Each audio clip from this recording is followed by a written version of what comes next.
Hey everybody, welcome to another episode of Unrestricted Free Agent.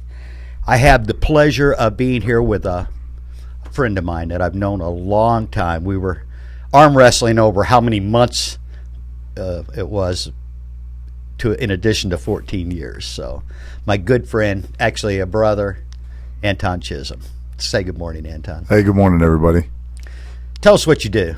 Tell us how I know you and where you're from and a little about yourself. Well, just over 14 years ago, I decided to go out on my own and start my own thing. Started a sign company right here in Sun Creek Plaza, where Clint is known as the mayor and the man of all information.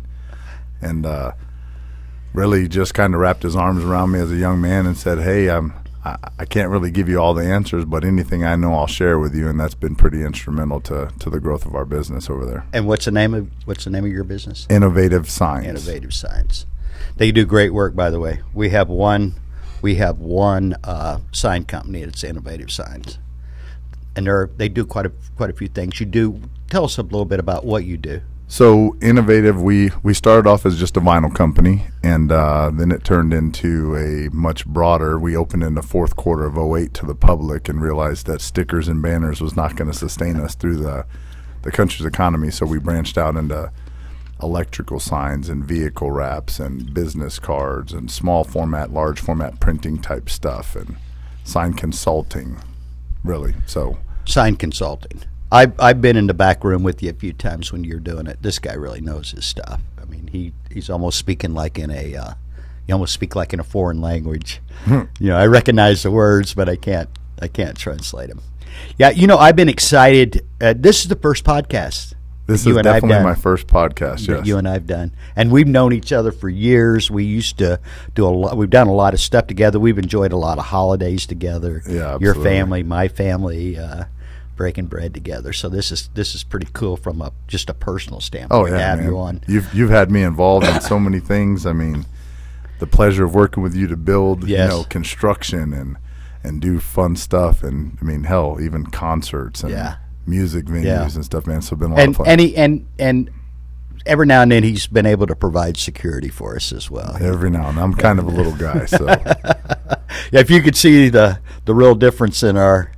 I have a great picture of you and your son with my mother in the middle. Oh, you know Lord. which picture I'm talking absolutely. about. My mother's about this tall, and these two, the twin towers, are standing. You got 6'5" and 6'7" standing next to 5'3", 5'4". No, maybe. 4'11" or 4'10". Really? Yeah, oh my goodness! And she's shrinking. Yeah. Well, I'm trying to give her more height. God bless her. No. She's about waist high. So I thought about this a lot in the last few days when I knew you were coming on, and thanks again. Thanks for having me. Really, thanks for having me. You and I are free agents. Like you said a while ago, you decided in '08, probably sooner than before that you wanted to do something on your own. And we'll get into that, maybe why you chose to do that or anything. But you and I, maybe, I don't know, 8-10 years ago, had the idea that we would meet kind of using the Ben Franklin, Ben Franklin. Yes, the junto, that working together as a mastermind is kind of how people describe it now. But we decided with some other business owners in this plaza to meet weekly to support each other, both emotionally, business, and share and exchange ideas to promote each other. I believe, as being a free agent and you're doing your own thing, you still have to have a support group. 100%. And share because I mean, we did this, I don't know, solid, I mean, every week without fail. I remember Thursday morning about 10 o'clock is when we'd meet in here. Yes, sir. And without fail. And I know for a fact that I got tons of stuff out of those meetings. Now, we weren't always, digging deep into like business stuff, but we didn't share personal stuff either. It was just camaraderie. Right. Absolutely. So share a little bit about what we did during that time frame and what you were able to extract from it. So I think the first thing I'll say is that I'm not going to say very much, because that group, we did have several business owners that were part of that group in a myriad of businesses. And part of the collective idea was what happened there stayed there. Yes. As a strategizing group to help grow and perpetuate each other's businesses, I feel like we had to maintain, even though that group has not ceased to exist, because we still are, several of us are still very much intimate with each other. But I think it's important to remember that the things we've actually talked about stayed there. But what I would say the biggest takeaway that I got from that group over the years was, I don't know everything. I don't know half of what I think I know. And getting around other business owners and like-minded people, it helped me to maybe look at things differently, or in most cases, look at things differently. Being around successful people, or people that are striving to achieve whatever they deem as success, sharing those ideas and thoughts. Several of us may or may not have already participated in similar failures, which would then give each other the ability to say, hey, maybe I can learn from his mistake, or maybe we can do it a little differently. So I think the biggest takeaway was I didn't know everything, and because of that, here I am now in business to the public 14 years later, when I've gone through a pretty significant recession, as you have with your businesses. I've gone through COVID, which that's a whole nother topic for another podcast. But the point is that the adversity that's been out there in front of me personally, and me professionally, knowing that when I opened the company, there was over 120 print companies, sign companies, etc. in Tucson, and shortly thereafter, the recession in 2008, 9, and almost 10, there was down to 70, and yet crazy? Here I am still, able to stand. And again, a lot of that has to do with that mastermind group that we built. That I would say we built, meaning a bunch of guys getting together and slowly evolving it and adding to the group and just bringing in more bodies to try to, solidify, hey, we don't all know everything, but maybe we can get a nugget from each other. And we were careful. I'm glad you prefaced that, because we had the policy is what's said here stays here.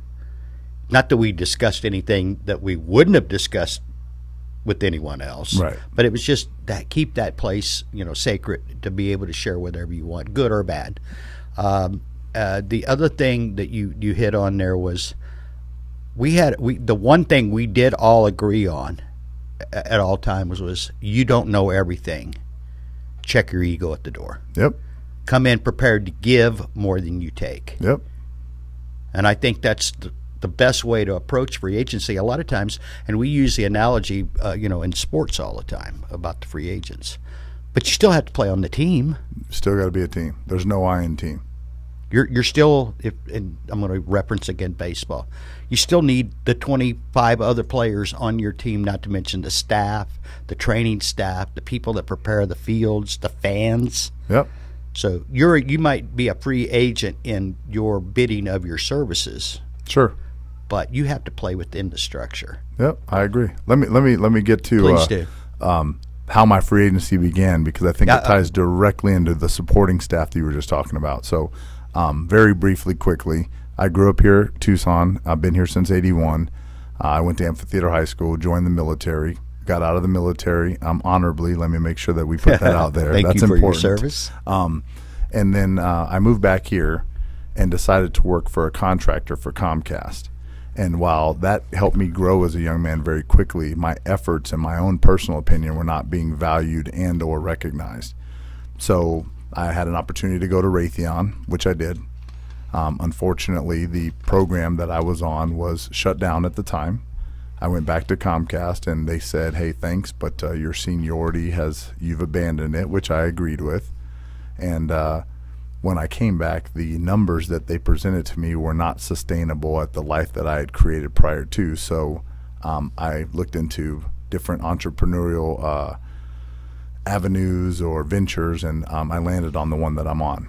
And I would say that tying back to what you talked about, the support cast and being a team, is I don't refer to the people I work with as employees. They're not my employees. I don't own them. I don't have any possessional rights to them. What I do say is that they're my coworkers, and if it weren't for the team that I've been able to be a part of for 14 years, I wouldn't be here talking to you about it. Amen. So I think being a humbled human being and remembering that, you can't do all things. There's only one person that could do that. And thankfully I know him personally. I have a personal relationship with him. And that's my Lord and Savior, Jesus Christ. Amen.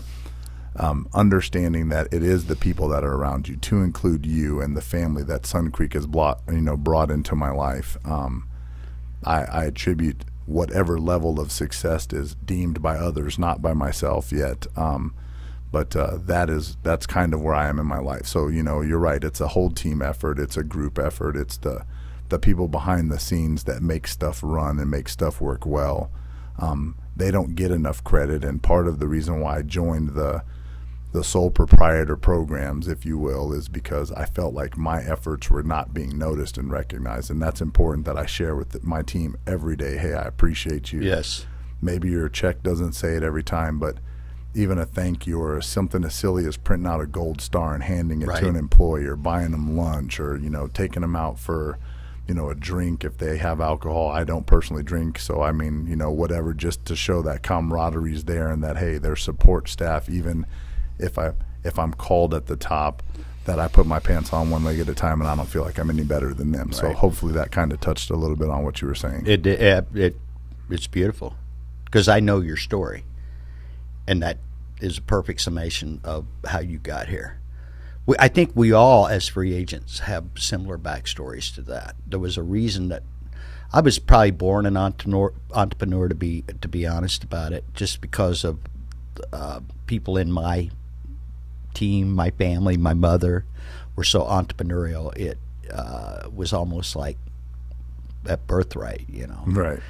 But I did work those jobs. We kind of touched on those in earlier episodes. I worked a few jobs, and yeah, I felt a lot of what you talk about, maybe not being appreciated or respected for what you brought, because I always felt like I worked hard. But it wasn't personal; it was business, and it's like, well, you know what? I think I can do this, and I think I might be able to do it a little cleaner or more mainstream, or streamline some of this stuff.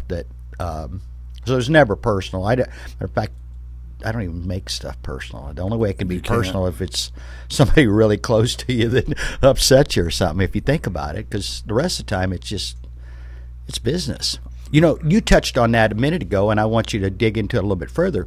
When we were doing, I'll call it a mastermind, because that's kind of the buzzword that people would understand, kind of what we were doing at that time.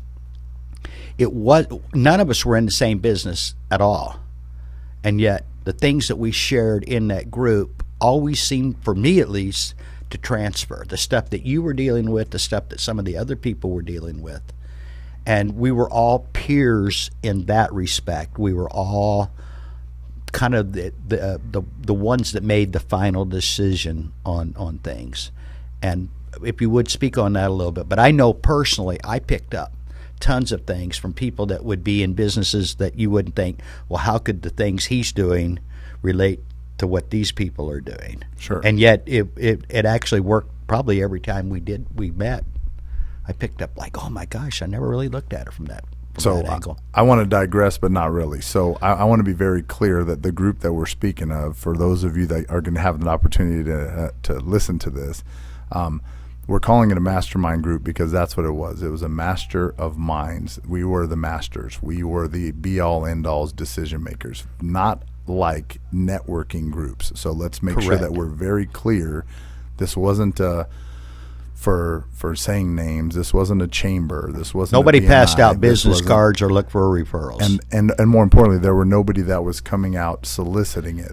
This was a hand-selected group where we vetted each other amongst each other before we thought about adding somebody else to said group. So, but yes, the peers, the idea that when we went in there, the egos got checked at the door, that we weren't in the same industry, and yet business, as the word business is represented in this group, was challenges, successes, struggles, improvements, streamlining, just to say a few things that we were trying to do. I said earlier, we were strategizing to make each other more efficient, to give each other a different look on how can we improve the bottom line. At the end of the day, entrepreneurs, everybody's trading time for money, and we're trying to trade less time for more money. And so, so by talking with different businesses, different people, different avenues, different ideas. I mean, some of the businesses you would never think would be meeting in said mastermind group together, but yet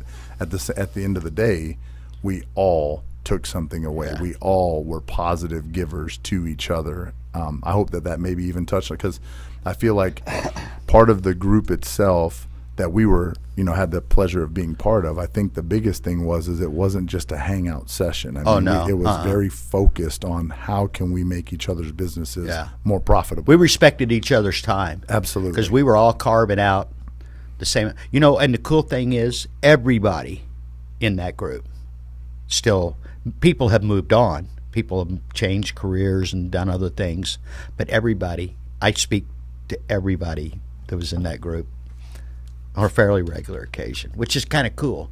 We moved from what's the word I want to look at, peers or fellow business owners to hopefully long-term friends with each other, which was really cool. But that was not really the objective. And you touched on something that we vetted each other, we challenged each other, and the Ben Franklin Junto, which he was Benny Franklin when he started at Nareda. By the age you are now, he was not Benjamin Franklin, the world-renowned, leader that he became. He was 21, 22 years old. Right. And these gentlemen, and it was men in that case, they met for their whole life. Every Friday night, they started the first library. They started the first fire department. I can't think of all the other things. They were a mishmash. They were business leaders and store merchants and farmers and a combination of things, and they actually kept their group a secret because they knew they had such a solid thing, and to make sure it didn't get watered down.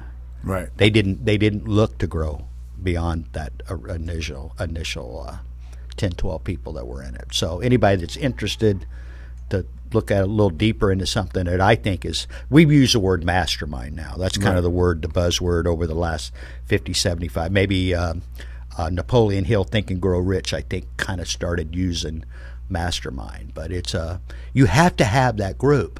Right. You don't need 40. That'd be great. But if you got one or two or three, and I'm not talking about fans. I'm not talking about somebody that's your fan, although someone that's your fan could certainly be a part of your mastermind group. But I'm talking about people that will challenge each other, not in a mean or harsh way.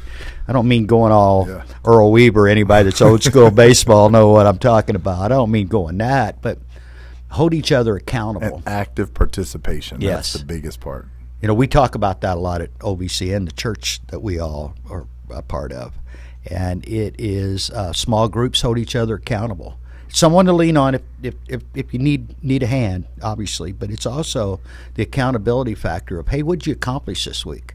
And I know all of us felt that way. I know we did. Right. You couldn't wait till Thursday morning sometimes, even though we'd see each other in the plaza at different times. But Thursday morning was, hey, something really cool happened to me last Tuesday, and I can't wait to share this information with you. And there was, everybody rooted for each other, and then it was like, okay, how are we going to build on this? Right, right. You had mentioned earlier, and I just want to go kind of circle back about the whole, touch and base, but, the nuggets. It's the mastermind group that I was a part of with you. I mean, that I got the pleasure of being part of is almost assimilated to church. Not that we were talking biblically, but that recharge for the following week, the recharge of, I took something away that's going to help me move forward this week, and then to wait till Thursday to get another little nugget, if you will, or another little idea, some inspiration, some motivation. So, I mean, I think that, of course, with you having a such a strong spiritual and biblical background, and then mine, I'm not never going to compare it to anybody else's, but I would say that I have a fair one as well. That idea of having folks or positivity. I mean, at the end of the day, you don't go to church to hear negative things. I mean, we go there to hear something that may gut punch us, may, you know, make us have a few tears or, you know, a big lump in our throat. But at the end of the day, the message was positive. It's something to help you think outside of your day-to-day box. Right. And the same thing with our MAC or our mastermind group or our junto or whatever word you want to use for it. That kind of was the same feeling that I got from that. Not being sacrilegious. Make sure, folks, I'm not saying that whatsoever. No, yeah. And I know. It was that way. Yeah. Yeah. The scripture might have been brought up a time or two during that meeting because that would validate maybe a point someone was making. And the point you made about church is, you go looking for answers, for solutions. So even though it might be some of the stuff that you're experiencing as a business owner or in life itself might be dark, that's why it's important to have that group of people that are your. I'm blessed as I get older. I used to, and I don't know that I've mentioned this in this format, but I've mentioned it before. I used to, and I wasn't joking, when Tammy and I, and we've been together, we've been 31 years now, you know, work together, carpool together, parent together, the whole thing. She's my best friend. But back in the day, I would say to her, you know, you're my best friend, and I'd follow that up with like, you know, you're my only friend. Mm. And I wasn't kidding. And I had a little line that's like, what do I need friends for? They want to borrow money, cry on your shoulder when things are bad, and they want you to help them move. And I've done all three of those things, but I'm not really interested in continuing to pursue those as a full-time. And here I am now at my age. I was, over the last 30 years, I've said that a lot. I have so many people now because I changed. I started looking for people that I could hang out with, like yourself. Sure. And it was in that time frame, about 12, 15, 16 years ago, I started looking. I do need, not that I was antisocial, you know better than that, you know me. But I just didn't need and I still don't need like a bunch of people up in my face hanging out. I've read a lot of studies that talk about people that have like, the fewer close friends you have, a lot of times the more healthy your lifestyle is because you're not I mean, I hate to say it, but there's a lot of people in hurting, and that will bring you down to people that you care about. Hey, man, stress kills. Stress is a killer. Stress kills more people every single day, so I hear you. So I guess what I'm saying right now to any viewer or listener right now is you got to have an ally. 1, 2, 8, 4, if you're blessed enough, like I am now. I really look at stuff and I think about how many people over the last 10 or 12 years that I've gotten really close to. I think a lot of it's my age. I'm not as pushing like I did before, and there's more variety of people to meet. I know a lot of people at your age and younger that I would consider close friends. Some kids were in here last night. They're doing a new album. And I met Kirby at church, and they're all like 21, 22, 23 years old. I'm 3 times that age, and I feel very comfortable being with them and around them. And I know I can sense they feel that. That's your support staff. So I've got a rhythm section now, Anton. All right, yeah, I like it, yeah. All I have to do is pay for a little electricity and this is Anton and I didn't rehearse this. No. Anton actually showed up this morning really not knowing really what we were going to discuss. Not a clue. And I knew, based on all the years that I've known you, that we would just jump right in. We'd have a conversation like we've had over the years. And that's what it is, man. This is open dialogue. It's authentic and it's honest. So I mean, that's what makes it easy. It's so easy to talk about things, right? And it's so easy to talk to you, Clint. I mean, anybody that knows you will say, Clint. Yeah. Not Clint can talk, but Clint is easy to talk to. He's warming. He's inviting. I mean, I'll brag on this guy a little bit. So I've had this young man here has seen me through a divorce. He's watched my children grow up from infants, babies, all the way to their current age, where my son is now 22 on Wednesday. Just had a birthday party in this room right here I heard for about Saturday over the weekend, night. which, by the way, his dad wasn't invited, so that must mean Well, there was a bunch of I kids wasn't there. invited either. Matter of fact, they asked me when I was leaving. Yeah. So I mean, that's what I mean. It's easy to talk to Clint. I mean, I kind of tongue-in-cheek joke that, you know, he's the mayor of Sun Creek Plaza, but, you know, anybody that's been in this plaza for any length of time knows that Clint's been a wealth of information, and not I just appreciate that, geography, not just here. I mean, Clint didn't talk about being a business free agent, but let's talk about a free agency here. Clint is in his 50s as he decides to take on the world and go on a walking trip and counting his steps. And I don't remember the exact number, but I do know that he walked enough steps in a year to cover the entire United States of America. And so we're talking about free agent, mental health, physical health, and this guy right here, when I am his age, I hope to be in half the physical shape as him, because he's definitely worked much harder than I have.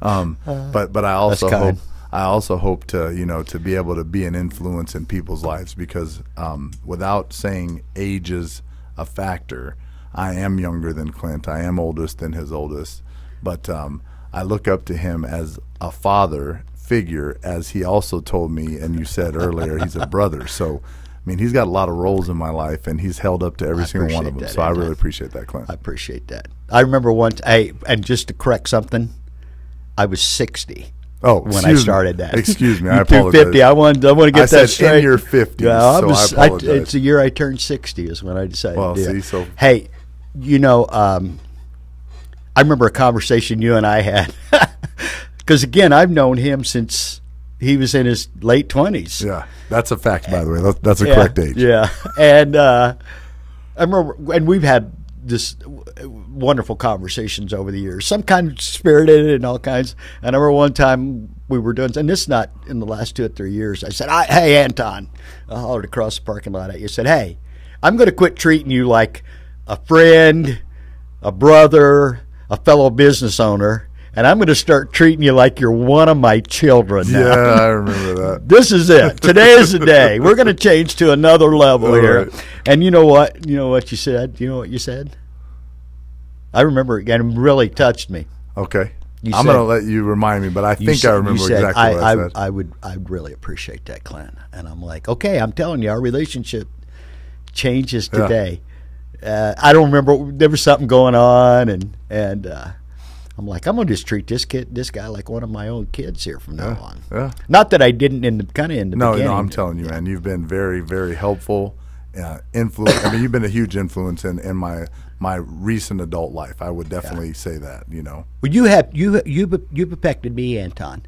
You've affected me, and the cool thing about having different age groups of people that you know and associate with, like Narada, for example. I love being around her. You know why? She brings a different perspective that I forgot long ago what it feels like to be her age. Yours is a little closer, but it's still a long way in the rearview mirror when I was your age. Sure. And I like to be reminded. I like to see it. I like to know it in the styles and the things that are going on in the world. I think that's what keeps me that I am today, is that I'm surrounded by enough people that, quite frankly, I'll just suck their energy. I'll borrow your energy from you. Right. I don't mind glomming on. You got plenty. No, yeah. You got plenty. Yeah. Hey, and one more time real quick, I want to give a shout out to Narada. She is just, I was just telling Anton, she's been with us for almost 3 years. It's 3 years in September, right, Narada? She's family. Yeah. She's family. I just love having her around. I love the perspective that she brings, the freshness that she brings. And guys and ladies and the people listening, she's that supporting cast we were talking about. Can't be successful without. You can't see her on the cameras right now, but she's been over here helping us try to keep my levels right and Clint's levels right. So, but she's an incredible young lady, and from the few times I've had a chance to interact with her, she's incredibly knowledgeable. That's the most important thing. So, age does not dictate knowledge or wisdom. Right. Experience does, and she's definitely doing a good job. I'm gonna jump right on that and amplify that. Not only is her skill set incredible, they really are. She's humble about it, and I've been with her now for 3 years. I've never seen her roll her eyes. I've never seen her not smile and nod when something was thrust at her or something. I've never seen her flustered. In 3 years. Give it time, Clint. It's coming. But 3 years, dude. Hey, and that's okay. And you know me, I throw a lot of stuff at people. I just mean she's young, and I'm sure she's done it before. You just haven't. Well, I haven't seen it. How cool is that? Right. So, Nareda, the bar is way up here, right? Yeah. Way up here. And you know what? She came to us as an intern, and I knew from basically the first day she showed up, she's got to stay. We got to find a spot for her. And I'm going to jump in here, and this is almost going to sound sexist on my part, but we had a lot of guys in her job before, in her role, doing the things she did. They sucked. And it wasn't because they sucked at the technical side of it, although she's got more ability than they did. Some of them were from some of the same background as her. It's her attitude is different. Can't teach attitude, Clint. Her attitude is, what can I do to make the artist or the guest or whomever, how can I best serve them? Whereas a lot of the other guys, and I don't want to be negative, but the reality of it was it was all about them and not the work, the artist or whoever we were working with. It became their project. And you know what? When you're working and recording stuff for people or doing podcasts or going out and shooting video or doing commercials or content for people, they want it kind of their way. Humble as the servant, Clint. Yeah. Well, and you mentioned leaders a while ago. Leaders always lead from the rear, always from behind. You put a strong person up front that can be the point person. Somebody that's, name me one general on the front line in the military, and the answer is not. He's back looking at satellite cameras and positioning. And it has nothing to do with wanting to be in the rear. It's just that's a better position to strategically place your personnel. I agree. Because if it were based on who's got the most courage, they'd be on the front line every time. Yep. And by the way, let's keep in mind, they were there at one exactly. point. That's why I always loved Teddy Roosevelt. He just led the charge, and he really did. Yeah. He couldn't afford to lead from behind there because somebody had to lead that charge. So, yep. This has been fun. I've enjoyed it quite a bit. Considering he had no clue what he was stepping into this morning. What was it last Wednesday, week. I think I just hollered across the parking lot, and said, "Hey, I need to get you in here." Tuesday morning, I said, "I'm there." 11:30. I saw him put it in his calendar, so I knew we were good. Yes, sir. I appreciate it. Hey, what do you want to leave the folks with this morning? So really, what I'd like to leave anybody with is being an inner city kid, growing up in a challenging household. What I mean is 7 people grew up in my original household. The finances were a struggle. Set your own goals. Set your goals high. There's no goal that you can't achieve. It's just how much work do you want to use to get there. Clint was talking about many jobs that he talked about as a young person.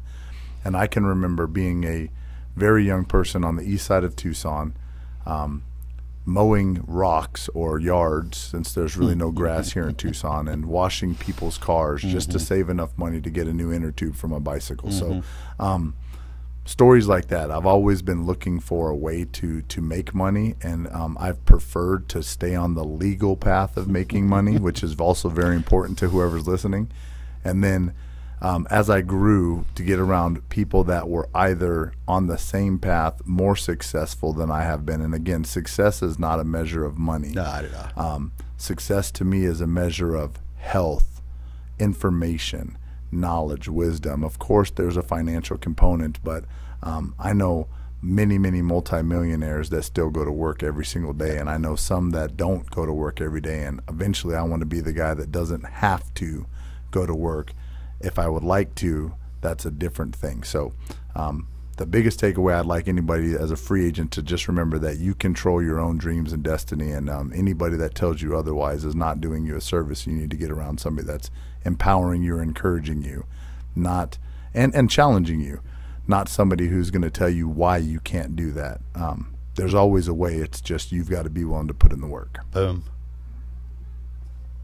I think we're done here. I couldn't add one more thing to that, Anton. Right on, man. That's well, so cool. Thank you so much for having me on the radio. I love you did a you, great man. job. Appreciate you. We're done.